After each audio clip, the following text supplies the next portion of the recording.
হ্যাঁ বলুন ম্যাডাম। আমার জুতোটা এখনো পালিশ হয়নি কেন? আমার জুতোটা এখনো পালিশ হয়নি কেন? এই কাজটা তো আমি রাসেলকে দিয়েছিলাম। তুই জানিস না আমি মন নিয়ে বেরোবো? আমার জুতোটা এখনো পালিশ হয়নি কেন? স্যার আমাকে বাজারে পাঠিয়েছিল।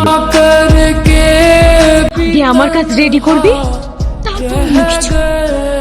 এদের দিয়ে যদি একটা কাজ হয়, জুতোটা পরিষ্কার করে দে।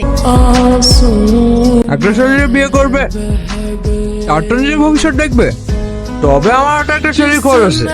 ছেলেটা একবার বিয়ে হয়েছিল, তারপর ডিভোর্স হয়ে গেছে। চল আপনারা যদি রাজি থাকেন তাহলে কথা বলে দেখতে পারেন। কি হলো, দেখবো? না, আপনাকে আমার বন্ধুর জন্য ছেলে দেখতে হবে না। আমার মনে এতটা কষ্ট না যে আপনি যেখানে বলবেন বিয়ে দিতে হবে। আপনি যান এখান থেকে। করে না নুন, খেলি আমার মিঠুন।